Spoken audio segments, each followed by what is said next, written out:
Hello, welcome to another show of GMO-free news. I'm your host, Jack Olmstead. Today I'll be talking with Kate Levy. She's in Chicago in a hotel lobby.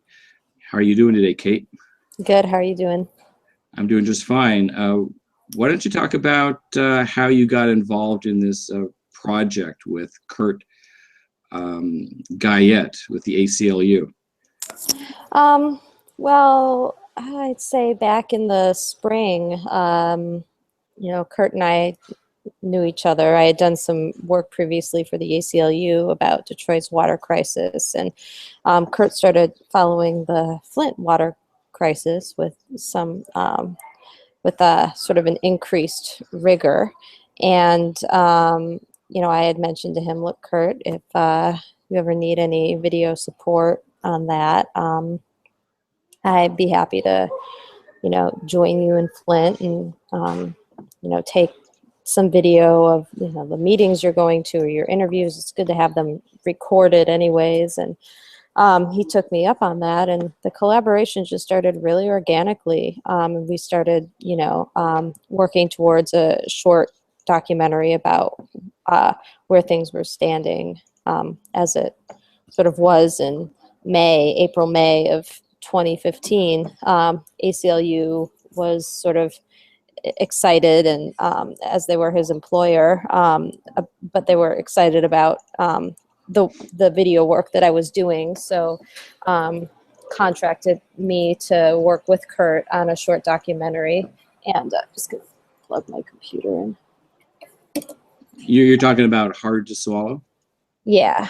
So this was the sort of fruit of our labor, and this came out in end of June, but we had been working for a few months on that, going up to Flint quite often. And one of the things I really loved about that piece is the amount of citizen-generated media that we used. Obviously I hopped on the bandwagon fairly late. I mean, this had already been going on for about a year when Kurt and I sort of stepped up our involvement. So we relied a lot on citizen journalists like Melissa Mays and Leanne Walters, who were documenting their entire struggle. And so we folded a lot of that into the short documentary itself. How did you get the material from them? We asked them. I mean, we had a working relationship with them because they were giving us information about their experiences. We had interviewed them. They mentioned specific events and, asked, did you happen to record that event? And, I mean, it is a very collaborative experience from the very beginning with the people who were most affected, who were working on the ground to prevent the what is now proven to be lead poisoning of hundreds of children. We really had a lot of respect for the work they were doing, and telling the story in a way that was not only accurate but fair to them. Now you teach digital media at a college? Yeah, at Wayne State. Wayne State University? Yes. Were you giving classes to the activists on how to produce video for this collaborative project? No, not these activists. I've done that with other, in the context of other grassroots movements. My work around water in Detroit, I've had a grant that with the money I was able to purchase several cameras, and have been working with activists who got those cameras to train them in some methods of documenting, sound gathering and just, pretty basic stuff. But the thing that I am most excited about right now in terms of sort of service learning is my students at Wayne State just finished a unit where they produced short videos for different grassroots organizations around the city of Detroit, sort of at the direction of those organizations. So my students learn the craft by producing something for somebody else. I've also have done sort of several different projects where training was an integral part. But really, in the Flint case, there was no need to train the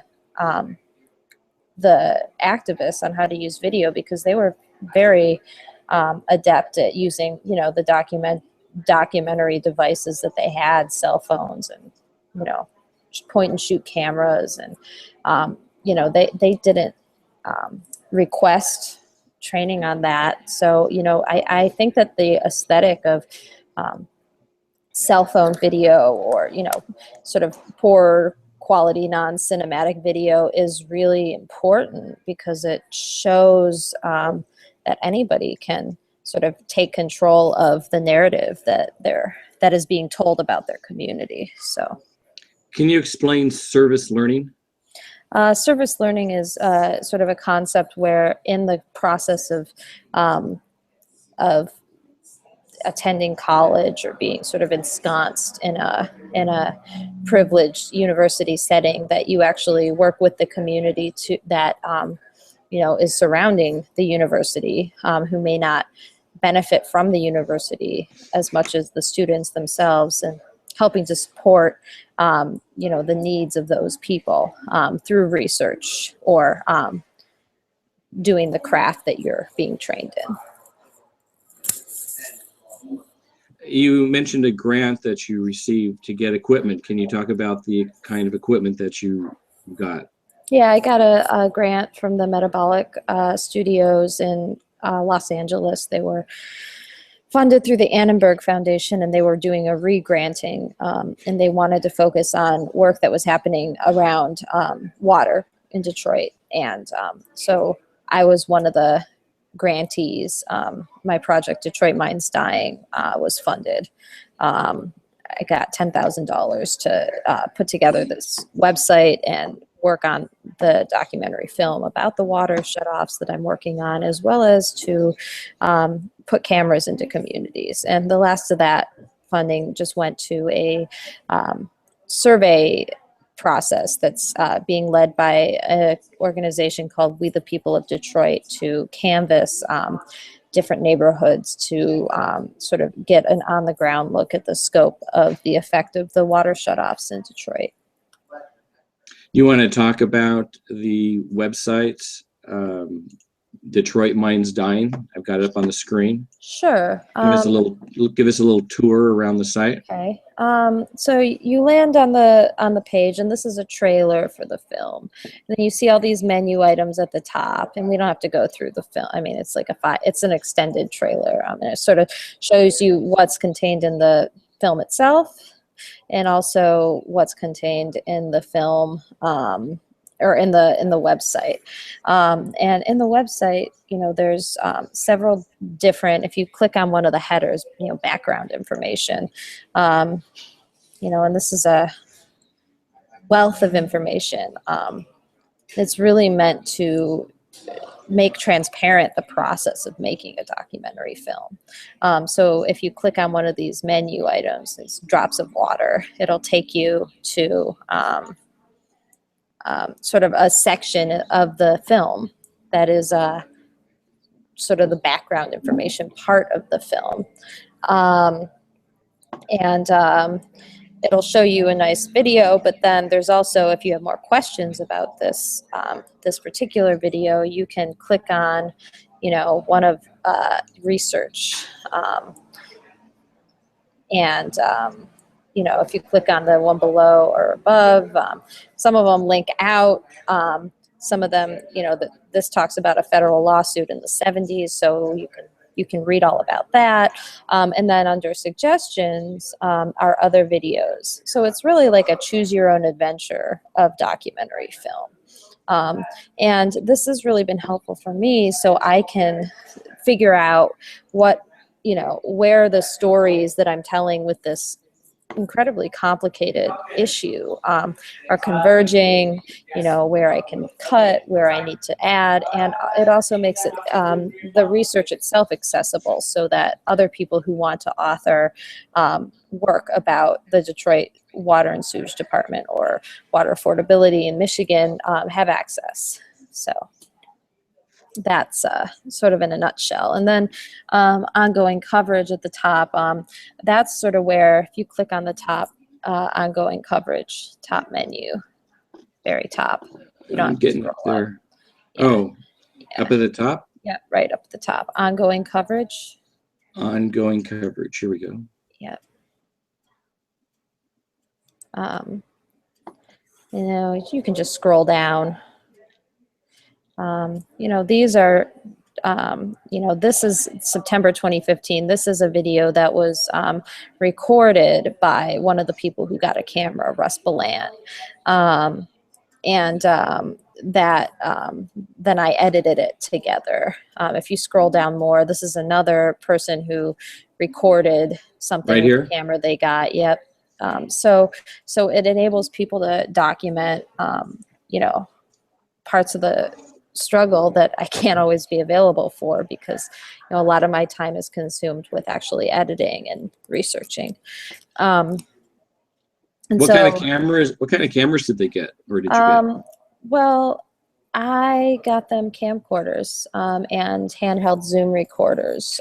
So the handheld Zoom is for sound, and the camcorder is, you know, it's a nice sort of HD but affordable, easy to use sort of camcorder. So the Zoom is an MP3 recorder. It can record in MP3. It can also record in WAV, but it's external sound. It's off-camera sound. It's an external audio recorder. Yeah. And so in the editing, you put the audio with the video. That's correct. And you find that's the best way to work these projects, as opposed to using the audio coming from the camcorder? Yeah, in this case, yes. I didn't buy as many Zoom recorders as I did camcorders, so some people just have camcorders and it's fine.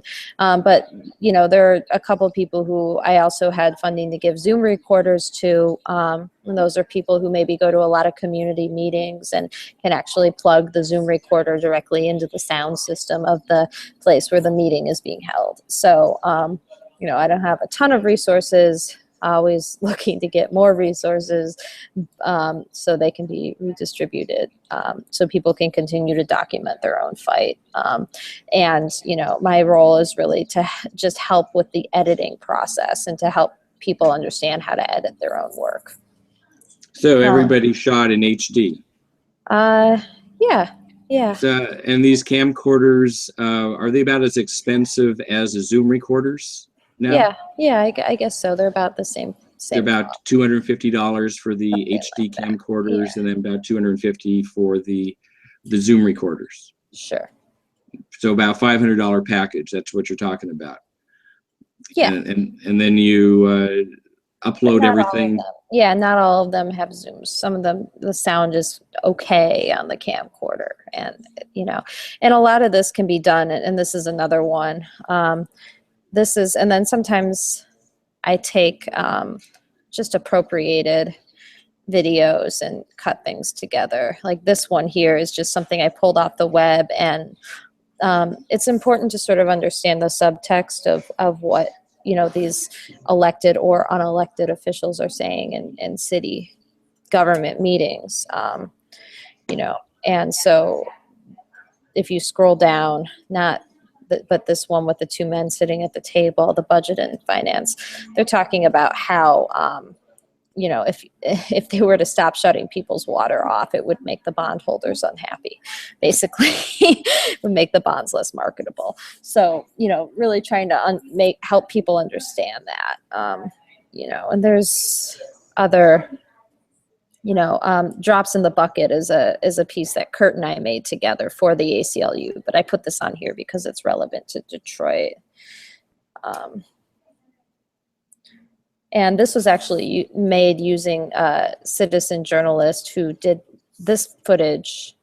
Is not my footage, nor is it footage from a camera that I distributed, but it is somebody who goes to a lot of meetings and records. So, you know, I was able to pay him just a small honorarium out of what I got from the ACLU to give us this footage.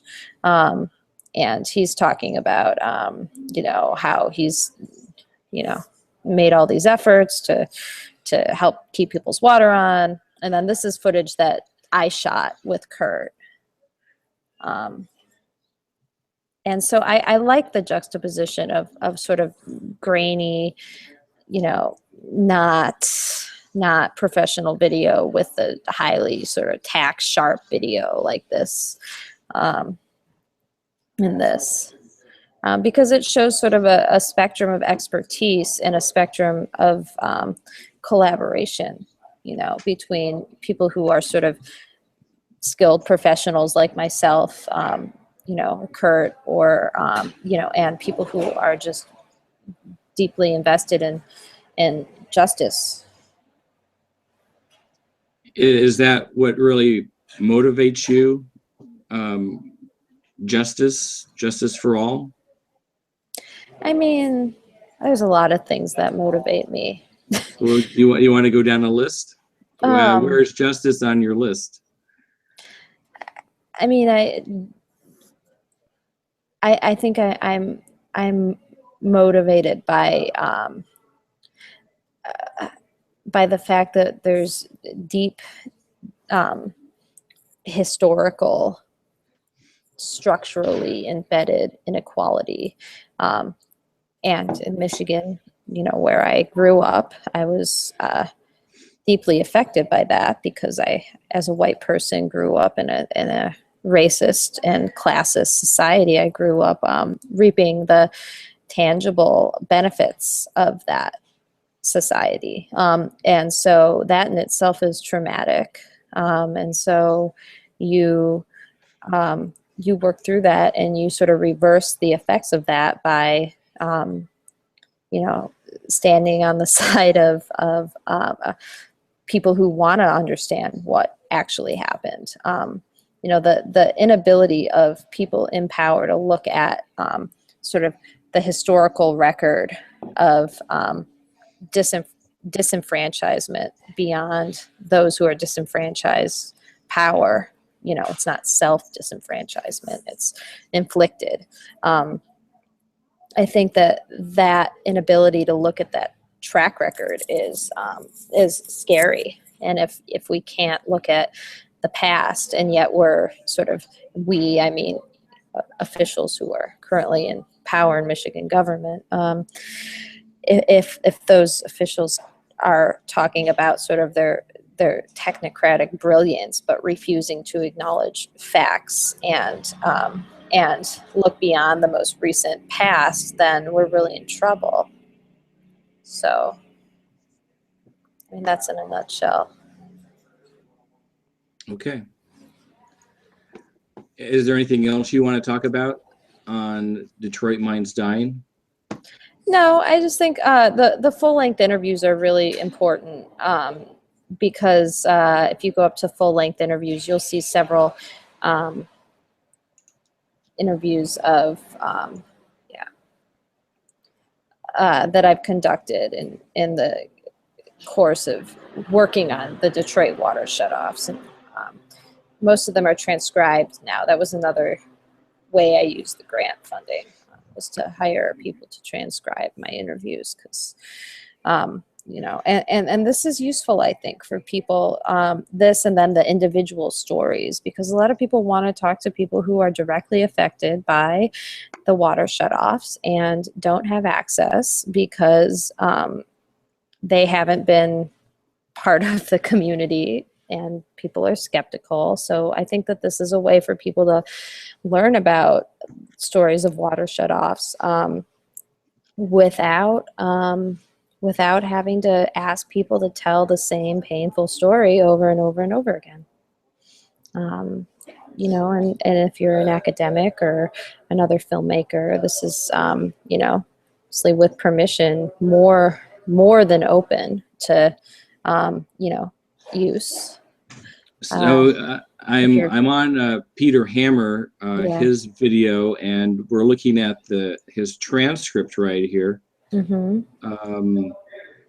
So there's a lot of. I didn't know that you had transcripts on here. This is really fantastic. So not only other filmmakers can have access to this, for their stories, but print media as well. Yeah, that's correct. That's the idea? That's the idea, yeah. Can you talk a little bit about your interview with Peter and his assessment of Detroit's future city? Well, Kurt was actually with me for this interview, and we did this because we were working on a short for the ACLU, and I had interviewed him before about school stuff because I work on schools as well, and I had not interviewed him on camera. I had just done a voice recording because I was basically gathering information from him. But this interview happened, and it was it was only about an hour. Usually my interviews go for, sometimes 3 hours. But this one was short, and Peter speaks very technically. And he's an economist and a law professor, so a lot of what he says can be rather opaque. But in this particular interview, generally what he was saying is that while there's no conspiracy to perform a mass exodus of long-term residents in Detroit future city areas, these are the areas that have the lowest market value because of historical structural racism, and so lack of access to credit, redlining, all these things that we understand quite clearly at this point because of the work of historians. So it's not that there's this conspiracy to move people out so much as that is just the effect when you try to use a market-based system, or when you try to reinvigorate markets, based on what markets are already working. Well, if you have a place like downtown where there's some shred of hope that the market is going to sort of come back, and you're going to just throw the rest of the neighborhoods where there's no economic activity out, then of course you're going to have a continued pattern of racism and lack of opportunity in these areas where water is being shut off. And one of the things that he said is that where water is being shut off, it is sort of exactly where, just because of the lack of economic stability in these places, is where they desire to, the Detroit Future City 50-year plan is planning to build water retention ponds to help support the water and sewage department infrastructure.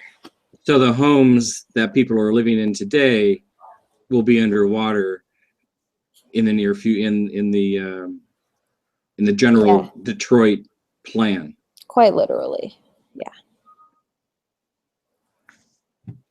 Yeah, I thought that was very telling. Do you think there's any parallels of what's going on in Detroit and what is happening also in Flint?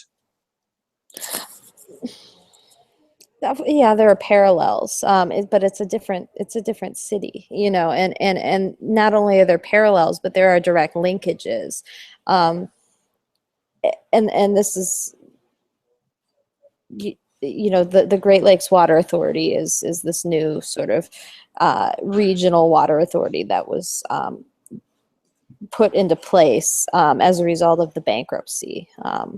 And my film gets into that, the Detroit bankruptcy. Detroit, okay. And one of the reasons why they decided to regionalize the department is because there needed to be more regional cooperation, and the city was losing. City of Detroit, which was traditionally a wholesaler for suburban communities, water service, including Flint. One of the reasons why the Detroit Water and Sewage Department had to be regionalized is because they were losing revenue. And Flint leaving the Detroit system in 2013 was a big loss of revenue for the city. Well, I read a news report. It said that the city of Detroit would have to raise rates 5%.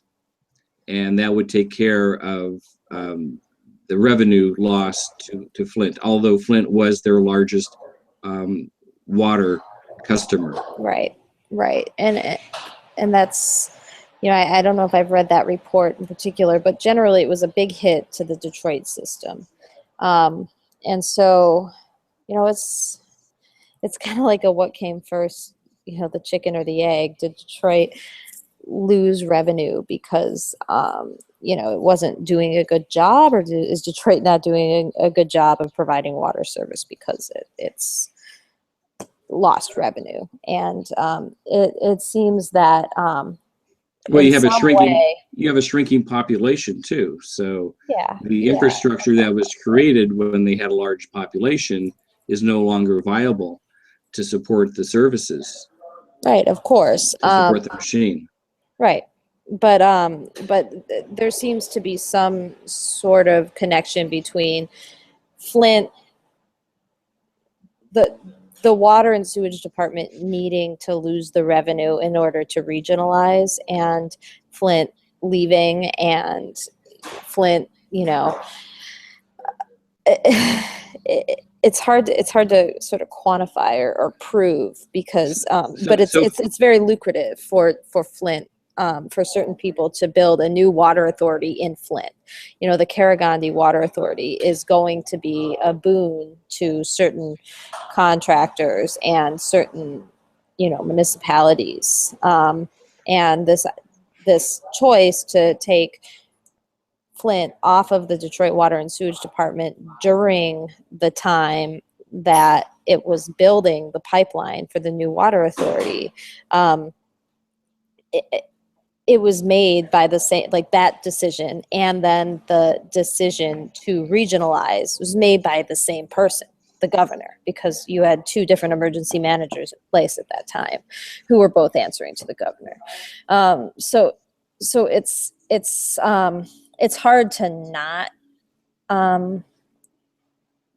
link the poisoning of children and citizens of Flint to the regionalization of the Detroit system. We're just not sure how it's linked yet, if that makes sense.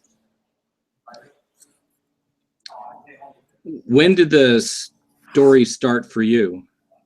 What story? For the Flint water crisis? Oh, it's. I mean, I had been monitoring it, but I wasn't actively working on it until Kurt and I started getting involved in the spring. The spring of 2015. Yeah, that's correct. Okay, why don't we go back to the video that you did, Hard to Swallow, and why don't you just walk us through the video that you made with Kurt? Okay. Okay. Yeah. Okay.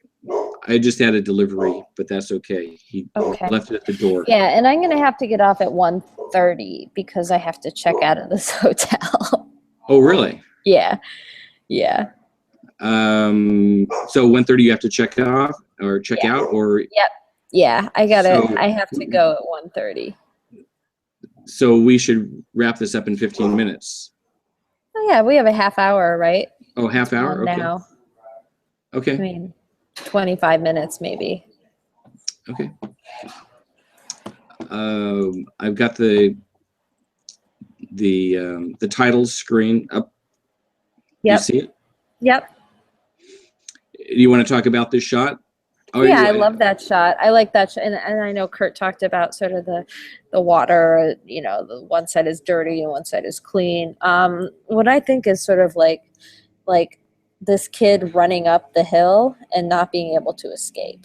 You know, to me, that's, you know, that's sort of the most, if you fast forward a little bit, you'll see he's actually trying to get out of the sort of where the river leads to the street, and then here's Claire McClinton talking about emergency manager law. So it's really an inescapable law. You have no rights if you're a resident of the city. So here this guy is. How does he get out? He doesn't. Oh, oh, he doesn't get out.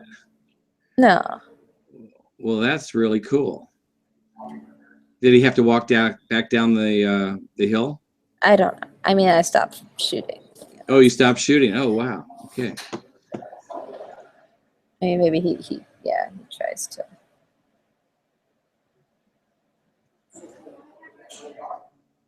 So this is where the story started, April 25th, 2014. You think that's really where this whole water crisis began? No, I'm sure that there were talks, and we have some documents leading that Kurt could probably talk to you more about. I haven't had a chance to review them, about sort of what sort of testing and decision making went into the decision to switch to the Flint River.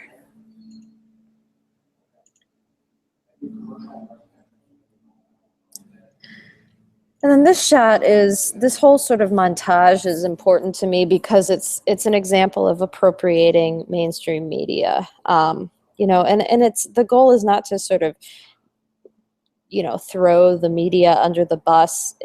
The goal is to sort of show to the extent which the media is not telling the truth when there is, a city government that is not democratically elected, and when there are real financial, goals and real financial, when money is at stake. Obviously there was a lot at stake for the Karagandhi Water Authority to go through. So there was a whole lot of media that was applauding this decision to go to the Flint River, and no media saying, well, we're kind of concerned about this. And if, the people are represented as, concerned, they're also represented as crazy activists, verbose, loud, So my goal is to represent people who are showing, and talking about, these ill effects as humane and clear and honest and accurate. What are your thoughts of the mainstream media coverage? Well, it's Flint biased. crisis? It's bought and biased. It's not. It's people are doing their job, but you're doing, newscasters and media companies. They have a chain of command to answer to, and mainstream media is not interested in looking at anything, that happened, 6 months ago or a year ago or 3. There's no structural or historical analysis, because it's a product. It's it's entertainment. It's not information. So I think a lot of the work of practitioners like myself and other media makers who are taking a grassroots approach, understand that our goal is not to sort of sensationalize an issue, but to help people understand what is, all the sides. And so I think that's what we did here. Okay, I'm going to advance the video. You see it on your screen? Mm-hmm. Yeah, and all these guys just like lying their faces off, more lies, and they're lies because we've proven them to be lies. So we're exposing these people represented by media who are lying, And Kurt saw that. He's like, oh, look, it says unsafe. So we filmed that. This shot right here. That's the old water plant. Parts of it are still used. And so in this piece, we had a really hard, it was challenging because we had to address the rising costs of water. We had to address, the emergency management, and we had to address the corrosive. We had to address the TTHMs, the corrosive nature of the river. We had to address the lack of corrosive control. There were all these things that we weren't fully clear on, which is ultimately what led Kurt to reach out to Mark Edwards. But when we were making this piece, we really had to sort of represent several issues at once and show how they all fit together.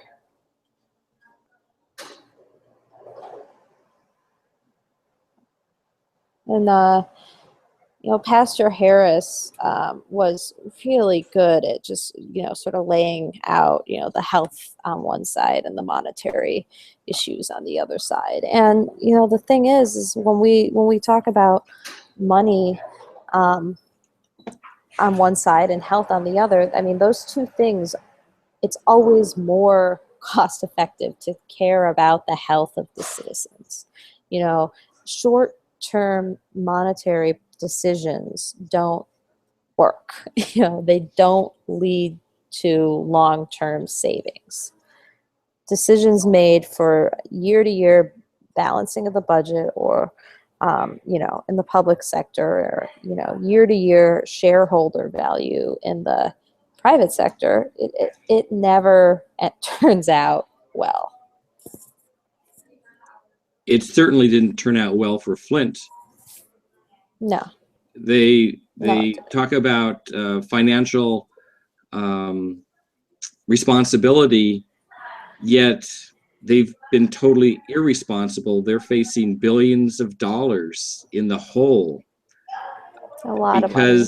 Because of their decisions. I mean, they were trying to be responsible, but they ended up being irresponsible. Everybody in the mainstream, the government, the agencies, the media, that perpetuated their dogma to their citizens. Their, you know, it was like a march. Yeah. And now they are just focused on solutions, right? Yeah. Yeah. Well, I mean, that's the whole thing, that, you know, it's easy to avoid responsibility when you're only looking back a couple months, you know. And it, you know, I guess there's a parallel between the approach of trying to save money in the short term and the approach of not wanting to look at the structural causes of problems in, you know, in the long term. And so they're talking about the effects of the TTHM levels right now, you know, and then, you know, the rashes, the hair loss. And this is, you know, happening quite early on, you know, right after the switch, I think like a couple months after the switch, not even, you know, and they're just being ignored. So is this 2014 we're talking about? They're talking about 2014, but we're in, you know, they're narrating it from 2015. Right. What happened with the footage that you did with Leon Walters? I know you used it in a couple of videos.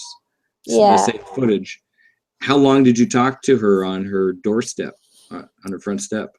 I mean, we spent a lot of time with Leanne, and only some of it was filmed. And so, you know, part of documentary filmmaking is, you know, taking what you have and, you know, making it make sense for that context. You know, Leanne talked about a lot of different things on her doorstep, and some of them we used right away, and some of them we used in later, you know, the corrosive impact film.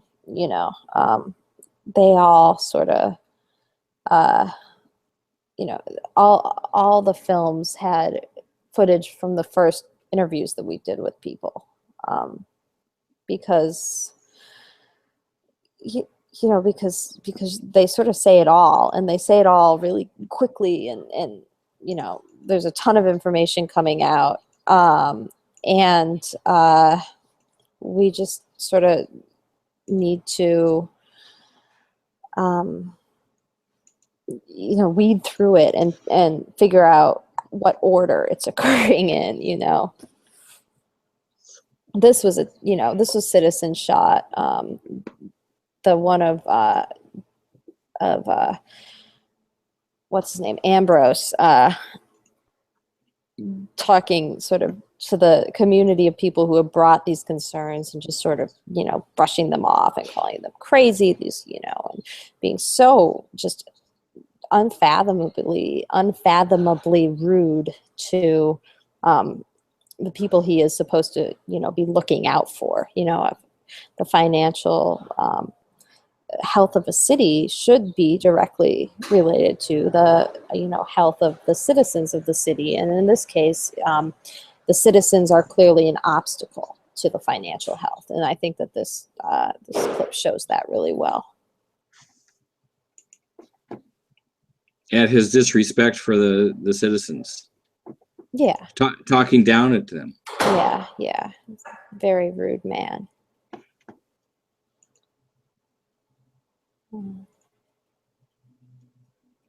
So now they, at this point, they say, oh, well, TTM standards or TTHM standards are back to normal. And that was the problem, so don't worry. But why is the water still brown? And of course, this is where we get into the lead and the copper issues.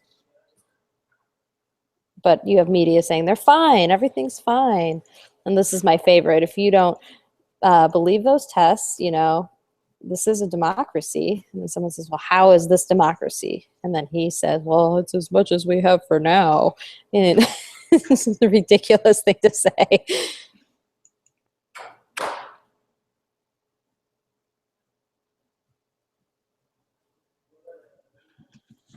And then, Bob Bocock, Aaron Brockovich were involved very early on. And then, of course, the scientific sort of responsibilities switched to Mark Edwards and Hannah Mona Atisha.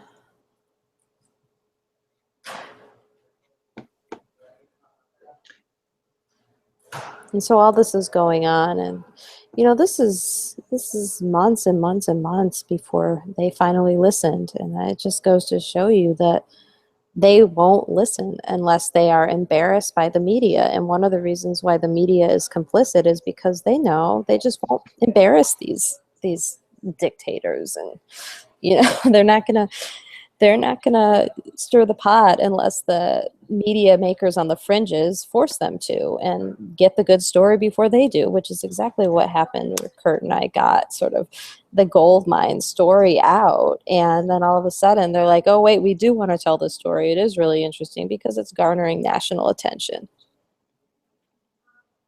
What was the gold mine story for you guys? No, I think it's just the story that these emergency managers are just callous sacks of shit, excuse my language, but they just don't care. They just don't care because their only job is to balance the budget. And I think that, the stark juxtaposition between these uncaring emergency managers and these, concerned, eloquent, suffering citizens was a story, fit for national media. And, Kurt was able to write, Laura Gonsteiner, Kurt wrote the piece on Flint for The Nation. And then it just sort of started steamrolling from there. And then all of a sudden the local media wanted to cover it in a way that chastised emergency management after many months. Let's talk about this one, Circle of Lies. This is your latest piece. Yeah, I love that one. Kurt and I worked hard on that one. And this is us sort of experimenting with narration. This is you narrating? Yeah, that's me narrating. And the ACLU wanted us to sort of work with sort of, instead of text narration. I like text narration because it's stark. It makes you have to read, and then you can go on to continue watching. But this was an experiment with sort of moving picture and narration. And I think it does a good job because you also have to read. And we kept running up against this lie. Oh, well, they kicked us off the system, and you'll see the video of Jerry Ambrose saying the same thing. They kicked us off. They kicked us off. Well, why would Detroit kick you off? They need the revenue, So we have footage of Sue McCormick saying, "You're welcome, to come back on." It's not great footage, so we didn't use it. It's one of those, sort of citizen footage that just, they weren't at the right angle and you can't tell who's talking. But we did have this letter. And so, we made these graphics. I just basically, literally ripped it and then underlined it and scanned it in and then, animated it. So, we're saying, like, why did they keep telling the same lie, right? Why are they lying? Ambrose is telling this lie. The governor's spokesperson tells that lie. It's a lie. Like, it's not a misstep in communication. It's, Detroit forced us off their system is a lie. So then we, explain, like, how, they've been able to get away with that lie. It was sort of a technicality, but Detroit kept trying to negotiate a deal to provide water for Flint. Early's the one who rejected all offers from Detroit. He wanted to save money. I don't think he wanted to save money. I think that money was going into some other area. It was a revenue stream for the city that they didn't have before. He was there to squeeze as much money out of the city as possible. Mm-hmm. Yeah. And people keep saying save. It's like that money isn't going back to the citizens. That money is going someplace else. Nobody knows. Nobody knows where that money would have ended up. Let's see. Let me think about that. The money goes from, instead of paying DWSD, the money is actually going towards, sort of filtering and cleaning, their own water. So I guess the savings would be they're spending less to treat Flint River water with their existing pipes than have it pumped wholesale to them. So I think that's the savings. I think the business model is in 25 to 30 years, they'll be able to save money. The money that they save will just go towards the bond that they had to raise to build the $300 million pipeline into Flint. In 30 years, they're going to realize a savings, but in the short run, nobody is going to get a reduction in their water rates. I would have to look at the budgets and financial statements in order to agree or disagree with that. Really? I just haven't spent enough time looking at that side of it because, in some cases I do. I spend a lot of time, like with the Detroit stuff, I've spent hours and hours and hours going over financial statements. But in this case, it's, that's kind of Kurt's part of the deal. So he might be better equipped to answer that question too. Okay. So here we have Virginia Tech making an announcement that they just received $50,000. That they're here to stay, they said this, like they are saying very definitively that, the cause of the lead poisoning was a switch to a corrosive river, right? This is after a press conference. And then, after all this, you're about to see Howard Croft telling this same lie.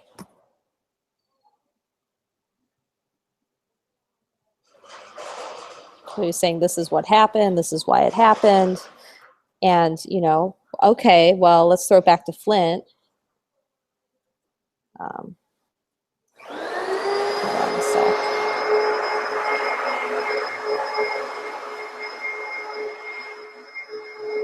Okay, so now like Flint, why'd you switch to the river? You know, if that's what made all these people get lead poisoning, and he's lying, right? But then he changes the story when Kurt's like, well, I have this letter from Sue McCormick from DWSD that says you weren't kicked off their system. And Croft's like, you know, it was the governor's decision.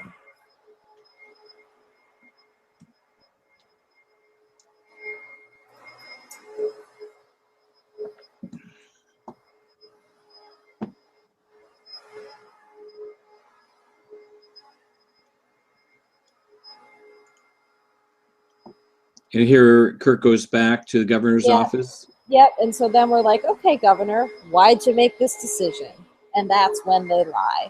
So that's why it's called Circle of Lies, because it literally leads us in this circle, which then enables us to infer that, no, that they're going to lie about the reasons why they switched to the river. Then why would we trust them in this investigation on how everything went wrong to begin with? They're lying after we confront them about whether or not they had anything to do with the switch.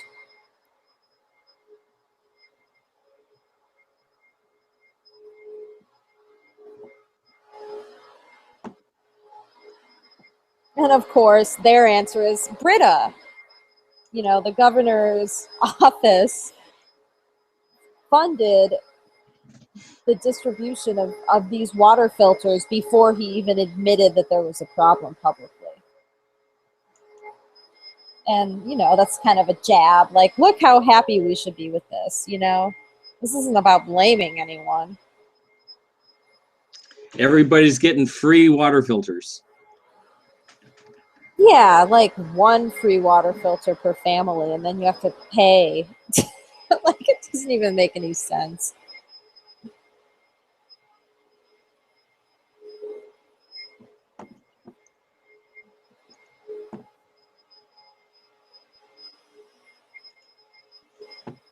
And I think that's it. Okay. Whoa. I have the camera on you all the time. Sorry about that. Not just on that one piece.